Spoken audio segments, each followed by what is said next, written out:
somebody ran away, saying fast as I can. I got to go, I got to go. Once upon a time we fell apart. You hold it in your hands, the two halves in my heart. Oh, oh, oh.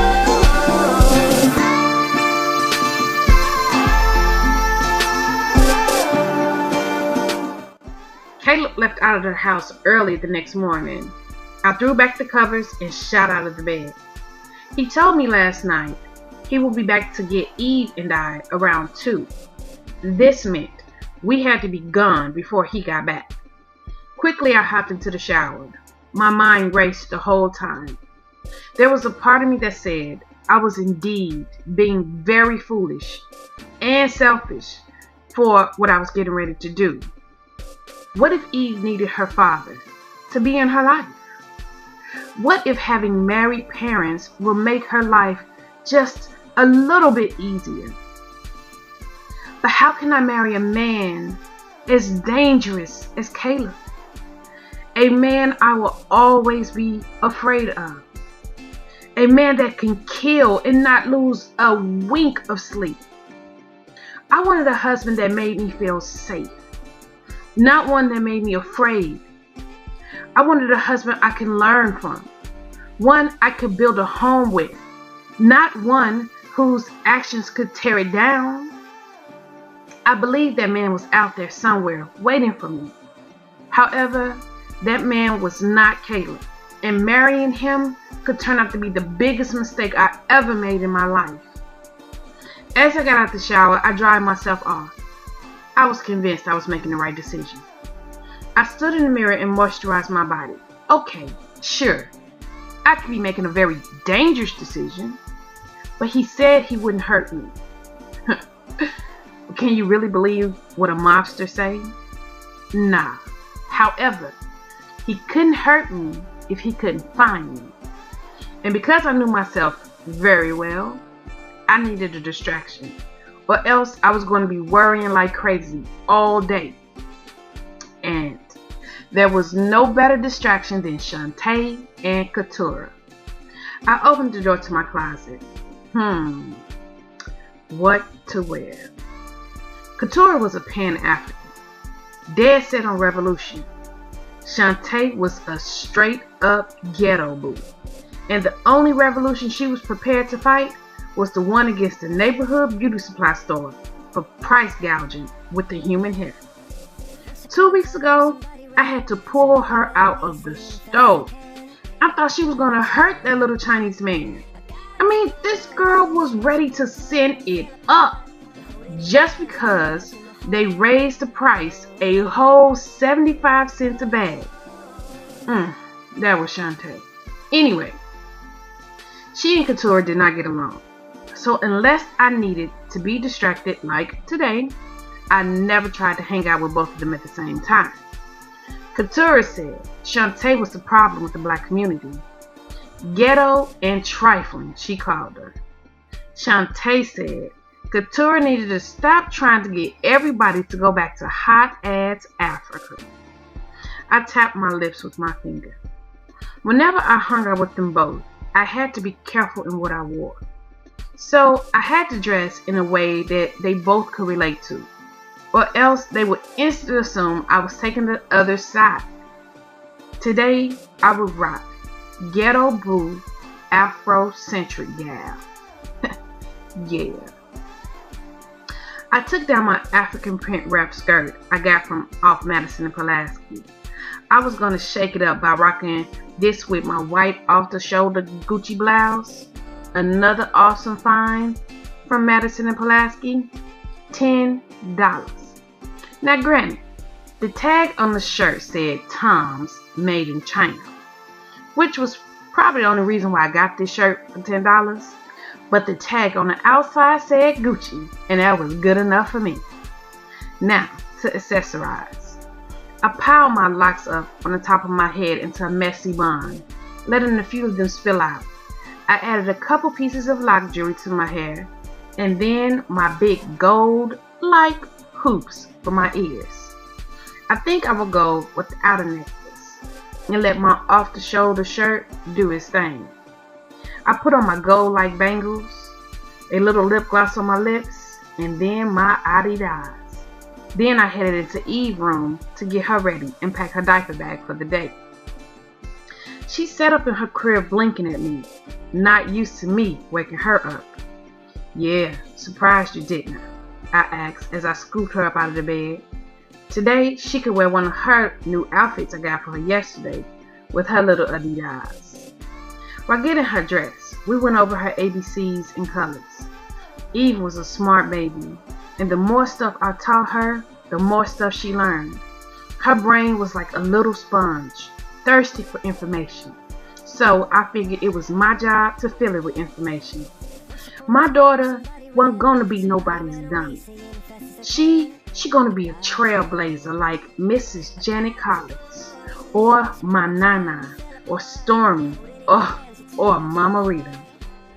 Just a few of the women I admired. I was determined she'd turn out better than me, stronger, smarter. Yeah, I didn't care what I had to do. I would not let her make the same mistakes I did. By the time we got downstairs, Nana had just got up and was settling in for the morning news. "Wow, don't y'all look pretty? Where you going today?" she asked as she flipped on the television.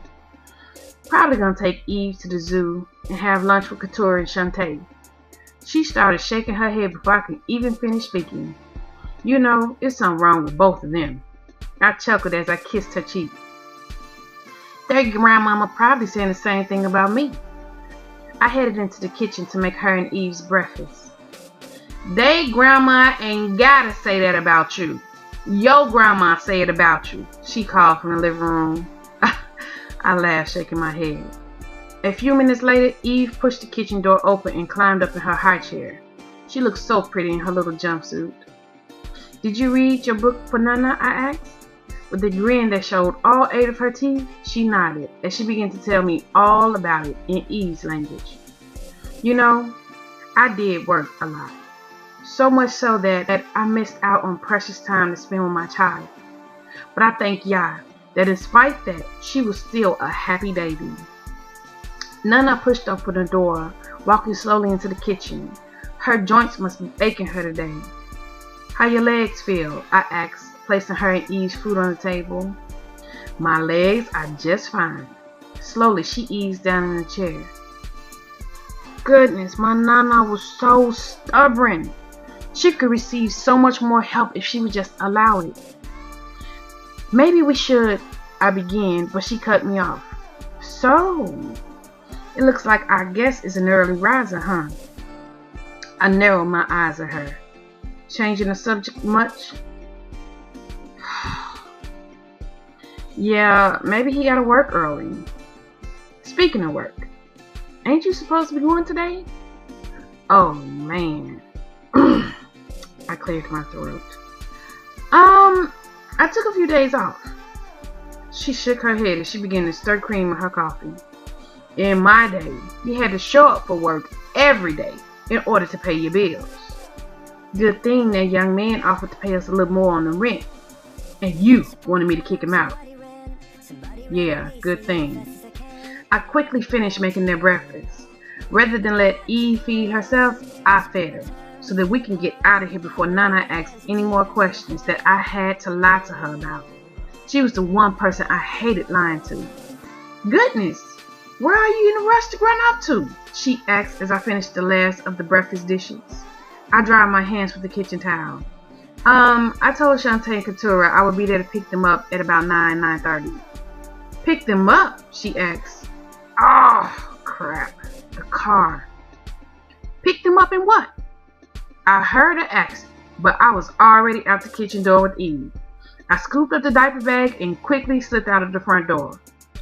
Man, how in the world was I going to explain this car? You know what? I had enough to worry about right now. I need to just get through this day first, and I'm sure I'll think of something to tell my Nana by the time I got home. "What the hell?" Shantae said as soon as she came out her front door looking at the Land Rover. "When you said you was coming to scoop me, I thought you meant in your grandmama's hoopty." I frowned at her. Girl, that car ain't worked in years. I know. So where in the hell did you get this? Did you win the lottery? Get in the car, fool. I gotta go scoop up Couture. She rolled her eyes and slid into the front seat. Great. Now I got to listen to her talk about the damn motherland all day. She turned and looked at me as I pulled off. Why do you hang out with her? Is something wrong with her? She waiting on Kunta Kinte to come and whisk her away so they can live happily ever after in the bush of Mother Africa. I shook my head at her. You wrong for that, I told her. Hey, baby, she yelled back at Eve, who was enjoying her first ride in her new car seat. Just a little side note about Shantae. She was always yelling. I told her about 100 times that she was a pretty girl and she don't have to yell in order to be seen. But that just went in one ear and out the other, cause Shantae is the poster child for a loud woman. Oh, Monica, please don't make me have to put up with this hot ghetto mess today. I woke up on the wrong side of the moon already, Couture said as she slid into the back seat next to Eve. See what I'm saying, Shantae yelled? What the hell is she talking about? Wrong side of the moon? Heifer, don't you mean wrong side of the bed? You say it your way and I say it mine, okay? Couture snapped at the back of Shantae's head. Ladies, please, I yelled at both of them. I'm going through something and I need the both of y'all today. So can y'all stop arguing long enough to support your girl? This got both of their attention. Okay, let's examine that, Couture said, sliding up in her seat so her face was right between Shantae and mine. Let's start with where you got this nice truck from. I exhaled. Leave it to them to jump right to it. I debated not telling them, but I was so torn. I needed their honest opinion. So, y'all remember who I told y'all my baby daddy was, right? Girl, we just assumed you was lying again. I hit the steering wheel. I'm not a liar. I'm an actor. It's a difference. Couture threw back her head and laughed. Yeah, but you're a horrible actor. My mouth fell open. I am not, Madam Queen said. Shantae waved that away. Child, don't tell us nothing that cuckoo bird said. So, go on back to your baby daddy. What about it? Anyway, I said, rolling my eyes at Shantae's rudeness. Y'all remember I told you that Eve was Caleb's, right? Shantae started screaming toward the ceiling. Monica, don't even try to tell us your crazy ass really got pregnant by Caleb for real. She looked over at me. Her and Couture wore expressions on their faces as if they were waiting for me to deny it. I lifted one side of my mouth in a grin that didn't really reach my eyes. Monica, Couture cried with a disapproving look on her face. That ain't cool. Girl, he's dangerous. What were you thinking? The smile left Shantae's face as she too wore a look that was akin to horror. Yeah, man. That nigga a killer. What's up with you? The one time y'all agree is to tell me I messed up? Shantae looked back at Eve. You know, now that I think about it, she does look like Caleb. Her eyes flew back to me. Not cool, she yelled. Why are you always yelling? I asked. Their response was starting to irritate me. They were causing me to see that I might have made a huge mistake by not obeying Caleb. And come on, let's face it, nobody likes to be told they're wrong. Don't try to change the subject. What he got to do with this car? Shantae came right back with it.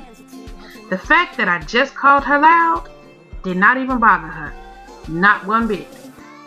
Well, he gave it to me. Oh, hell no. Let me out. I am not driving around in no mobster's car, Couture yelled from the back seat.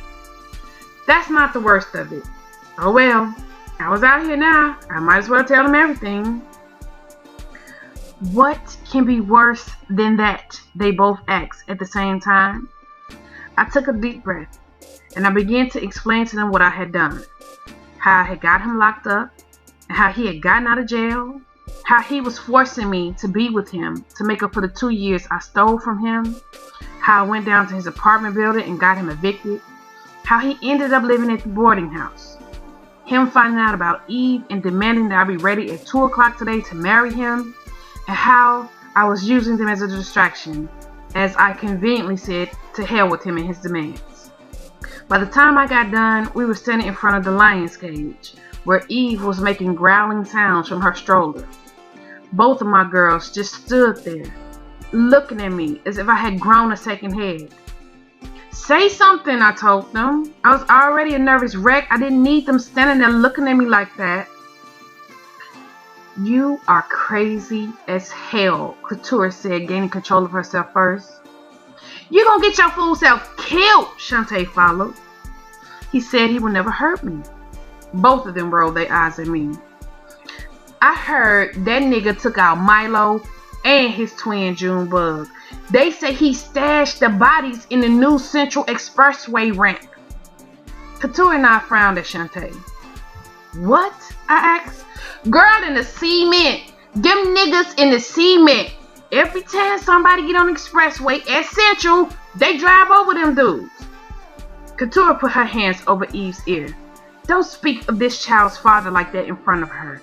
That's what's wrong with our children now, she began.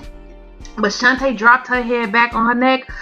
Ow, don't get started with this crap. If you want to go back to Africa, fine. She put her hand on her hip. But you can stop trying to get me to go back to hot ass Africa. And so they began. And I ain't gonna lie. Laughing at them and the crazy stuff that proceeded to fly out of their mouth served as the distraction I needed. They argued for the rest of the zoo trip, all the way back to the car, through lunch, and I'm ashamed to say that I was glad, because as long as they argued with each other, they couldn't remind me just how stupid I was to disobey the man that killed people for disobeying him. Or how stupid it was to have a baby with him. Tying myself to him whether I liked it or not. Like that was done on purpose. I know it was dumb, but what the world was I supposed to do now that the deed was done? Neither of them had the answer to that question. As I pulled away from Lincoln Park Zoo, I saw that it was past 2.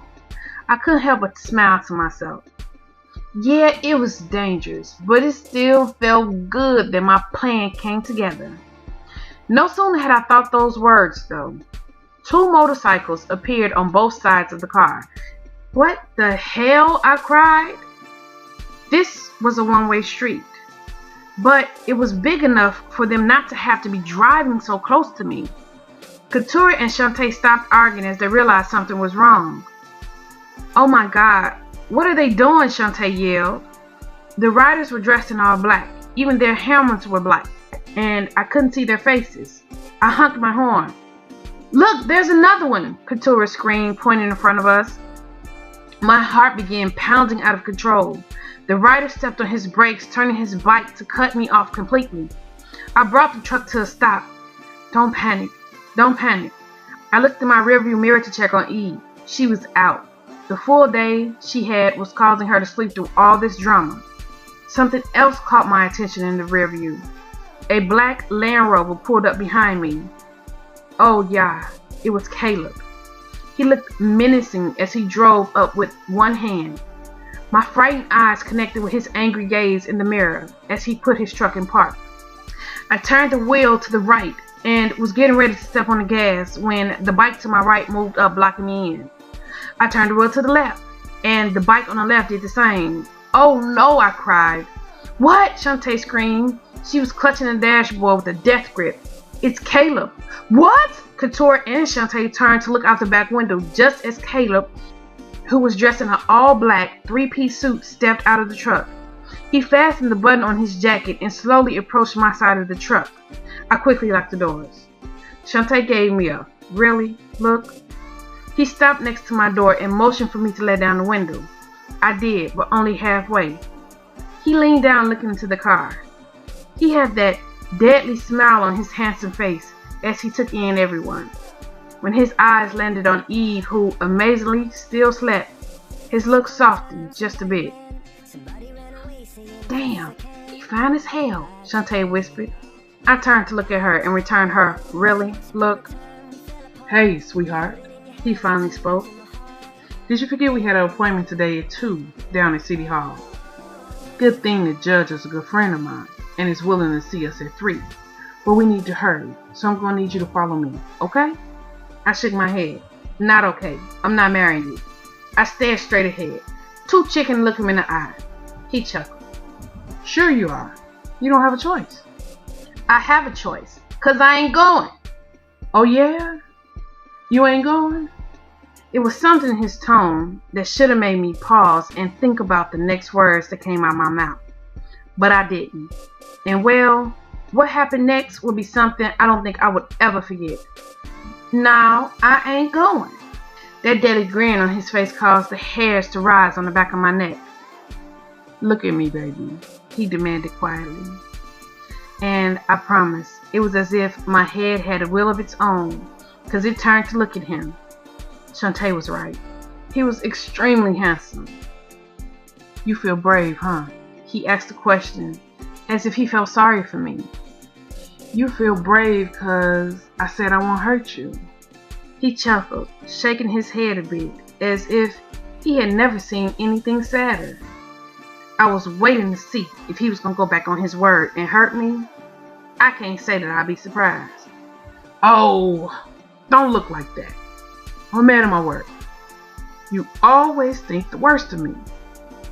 If you didn't know that Caleb was a maniac, you would think the placating look on his face meant that he was getting ready to forgive and forget. However, I was there when he killed old boy with the big wrenches. Yeah, he wore the same look. "I will never hurt you." He spoke low and almost lovingly. "You're the mother of my child. I'm not a savage." "But them?" He pointed to Shantae and Keturah. "Us? What did we do?" They both yelled at the same time. "Don't worry, y'all. I locked the doors," I told them, hitting the button to let up the window. With that devious smile still on his face, he reached into his pocket and came out with a keypad that looked an awful lot like the one on my keychain. Oh crap. "Pull off, Monica," Shantae yelled. He hit the buttons and the locks opened. Before I could lock it again, the passenger doors and the back door where Keturah sat was snatched open. Quickly, Tiny snatched a screaming Shantae out, putting his big hand over her mouth. Easily, he lifted her off her feet and carried her back to the Cadillac truck that was off to the side of Caleb's Land Rover. At the same time, Keturah was being yanked out by G. She beat at him with her bag. "Let me go, thug!" He made quick work of dragging her out the car. She looked back at me. "What have you done to us?" she asked before he covered her mouth and scooped her up in his arms. I began to hyperventilate. Oh no, this was all my fault. I let the window back down. "Please, Caleb, don't do this. I'm sorry. I didn't mean to miss our appointment." Tears were coming out of my eyes. I felt so bad. I was selfish. I had used my friends as a distraction and had gotten them kidnapped. Caleb was right. I was selfish. "Shh. Don't cry, Mom. Just follow me down to City Hall. It would all be over real soon. And your friends, they'll be right as rain." "Caleb, let them go, and I will go with you." He chuckled. "That option has passed. We tried that the first time. Now we're going to try it this way. You go down with me to City Hall and behave. We get married, and your friends walk away, healthy and whole. You do anything other than that, and I'll make your little friends go on a little vacation." I was crying now. He leaned back down and brought his big hand up to wipe away my tears. "Come on, Monica. You knew who you were dealing with. Now, I'm going to ask that you be a good girl and follow me, okay?" I nodded my head. What else could I do? Casually, as if he had not just rocked my world, Caleb walked back to his truck. A few seconds later, he rolled past me and I followed him. I thought about calling the police, but I quickly thought better of that. There was no doubt in my mind that if Caleb ended up in jail, my friends will be dead. 2 of the mystery riders rode on both sides of my car, and the third brought up the rear. With Caleb in the front of me and the bikes on the side and behind me, I was good and cornered. When we pulled up to City Hall, Caleb opened my door and then went to the back and took Eve out of the car seat. He took my hand and led us into the building. My heart was pounding out of control. We walked past so many police officers. I wanted to signal to one of them that I was in distress, but I had been selfish enough, and I had to think about Couture and Shantae. Caleb introduced me to the judge and the 3 motorcyclists that would be the witness to our marriage, but I was numb. I smiled on cue, nodded and shook hands, signed when told. However, if you asked me what everyone's name were or what I had just signed, I couldn't tell you.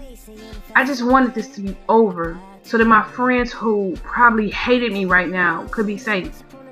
As the judge began the process of marrying us, Caleb stood next to me with Eve in his arms.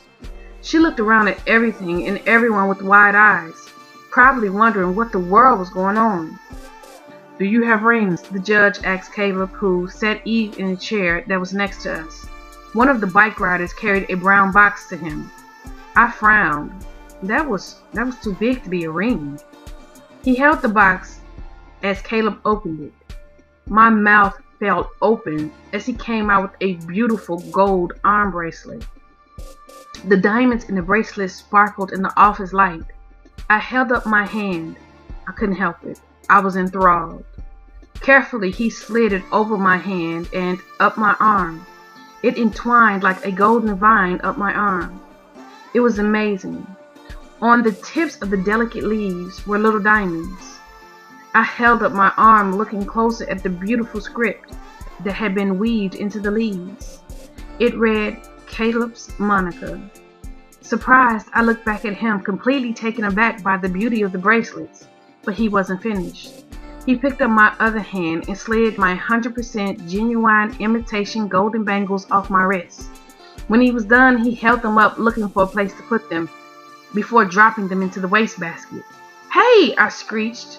Yeah, I know I got them from the beauty supply store, but they were mine." He chuckled before going back into the box and lifting out another golden bracelet, this one for my wrist. It was even more amazing.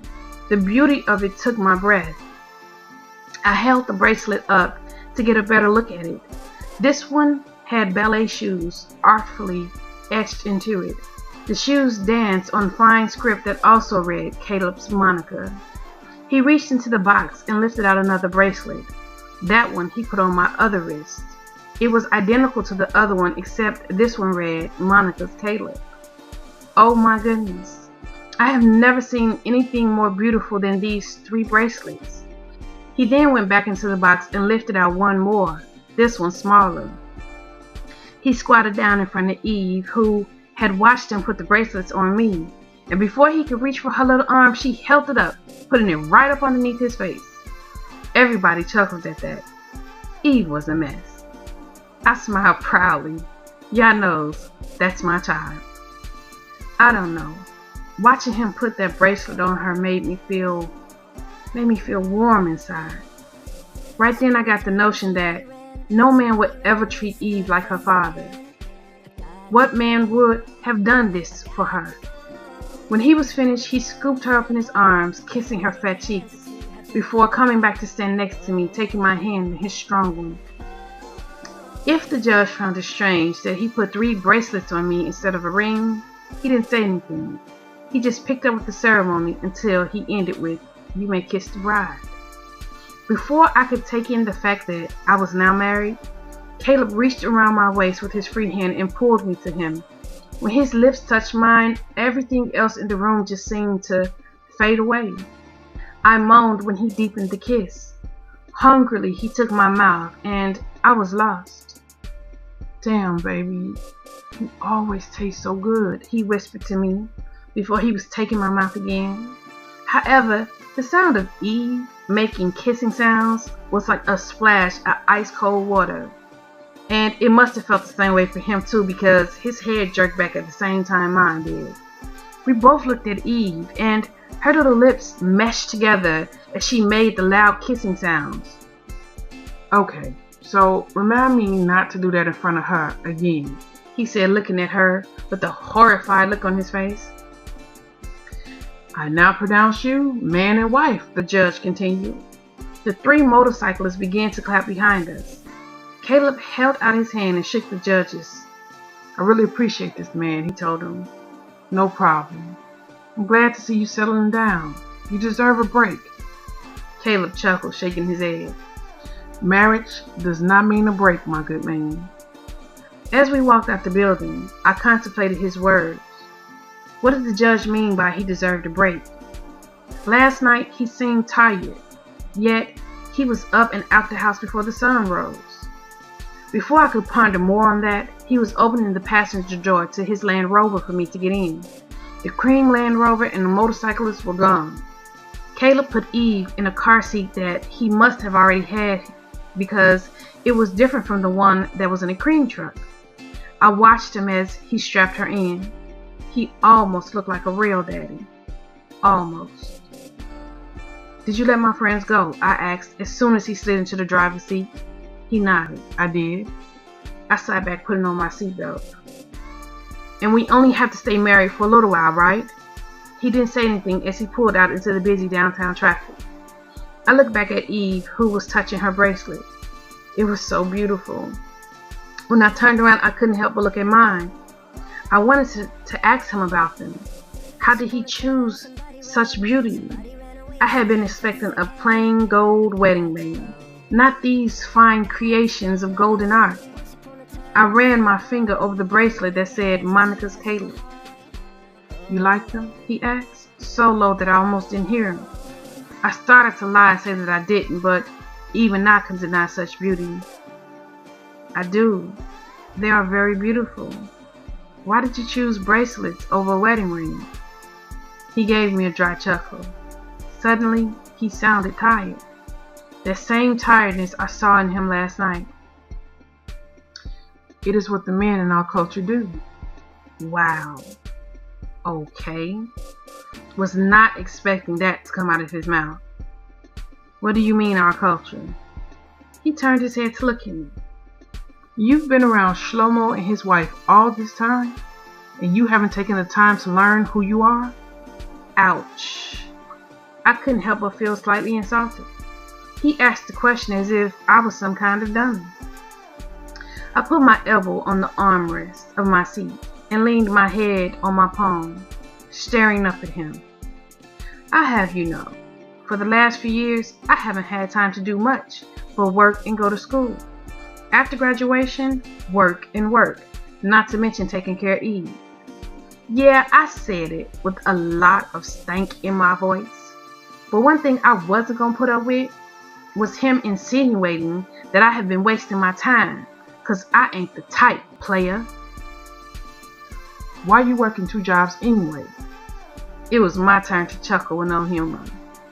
There was a time I didn't have to work so much. Back when my brother was alive. But some asshole had him murdered, and well, now all the responsibility of taking care of Nana and the boarding house and Eve has fallen on my shoulders. Nah, I dare him to say something after that. He looked over at me again. He was not happy with my words, but I ain't care. Not one bit.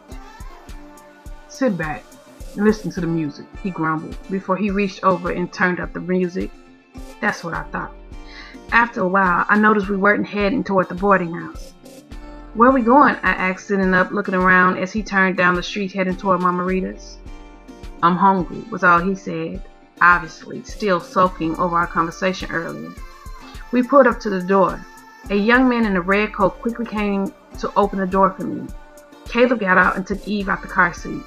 Good evening, Mr. Jacobs, the young man said, over-eager to please Caleb. Evening, Jeff. How's everything? A smile spread across Jeff's face from ear to ear. So thrilled he was that Caleb was asking about him. Good. Everything is good. And thank you so much for your recommendations. My little man starts next week, and they're putting him in the gifted program. Caleb stopped and clapped Jeff on the back. Oh, good deal. How did it go with the scholarship? Jeff beamed. Full scholarship. The man was barely holding on to his excitement. Caleb smiled for real, and that was the first time I seen him do it all day.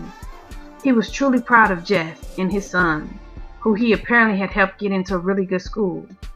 I turned away to look at the beautiful fountain that was out front, to hide my surprise. Never would I have paid Caleb for the type. When he was done talking, he placed his hand on my lower back as we walked through the doors that were being held open by a pretty hostess. I could tell by the way her eyes were raking over Caleb that she either knew him personally or she wanted to get to know him personally.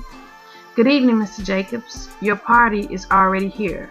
Mama Rita has you guys in the banquet hall. Thank you, Rhonda. He guided me through the busy restaurant. Mama Rita had a really nice place. There were pictures on the wall with her and all the black celebrities that came here while in town. The reservation list was always full. People still came, though, to wait at the bar just in case someone canceled. Everyone here seemed to know Caleb very well. Several people got up from their tables to shake hands with him. No wonder. He was a black celebrity in his own right. We walked to a pair of golden doors which were opened for us by a man standing in a red and black uniform. Congratulations! The crowded room said as soon as we walked in. My hand flew to my chest as I had a slight stroke. Dear Yah! I cried out, looking up at Caleb. He smiled down at me. Surprise. Oh my goodness. With tears in my eyes, I looked around. Everyone was here. Stormy and Shalomo stood by the fireplace. Storm waved at me with a big happy smile on her face. Still in shock, I waved back. Shantae and Keturah stood with Rashid. My girls had a smile on their face as they clapped their hands. What the world? All this time I had been panicking, imagining the worst, and they were here sipping on champagne? Tiny, G, and the three motorcyclists came and shook Caleb's hand. Congratulations, boss, they said before lifting my hand and kissing the back of it. Congratulations, my lady. Thank you, I whispered. Oh my goodness, I was about to freak out. This felt like the real thing. I looked up at Caleb and was surprised to see a genuine smile on his face. I looked around stunned at all the people I had never seen before. A beautiful, brown-skinned older woman that was wearing a gorgeous blue suit was heading our way with a warm smile on her face. Oh wow, it was Mama Rita. I was getting ready to have a meltdown. I had never seen her before in person, just on commercials. Oh man, I was getting ready to act like a straight groupie. Look, Caleb, oh my goodness, it's Mama Rita. She's smiling at us. Oh, she getting ready to come. She getting ready to speak to us. I was pulling on his jacket, talking out the side of my mouth, while still smiling at the approaching legend. Caleb, she is stunning, she said, coming to stop in front of me, picking up my hand. Man, I was cheesing from ear to ear. I just want to say, it is such an honor to meet you. You have always been one of my role models. You and Stormy, I gestured towards Stormy, who was coming towards us. I tell my daughter every day that she can defeat the odds stacked against her. Just look at you. Mama Rita blushed. I beamed up at Caleb. I made Mama Rita blush. I wanted to yell that out, but I didn't want to make myself look any worse than I was already looking. I still clutched the woman's hand, and if I shook it any harder, I'm pretty sure I was going to break it. Is this Eve? She asked, holding her hand out in front of Caleb. Eve looked at me to see if it was okay. I smiled at her and nodded. She opened her arms and let Mama Rita hold her. Oh my goodness. Mama Rita was holding my child. She is so beautiful. Hey baby, I'm Mama Rita, she cooed to Eve, who was taking everything in with wide eyes. Mama Rita grabbed my hand again and gave it a warm squeeze. Will you walk with me so I can introduce you to some family and friends before Caleb starts sucking up all your time?" she asked. And for a moment, all I could do was just stand there and stare, dumbfounded. "Oh, yes, ma'am. I'll be honored." I looked up at Caleb as he placed his hand on my lower back and guided me across the floor. "Mama Rita is holding Eve. Can you believe that?" I whispered up at him. He looked down at me and chuckled. "That's a good thing, seeing that it is her granddaughter." I came to a complete stop. "Mama Rita? Your mother?"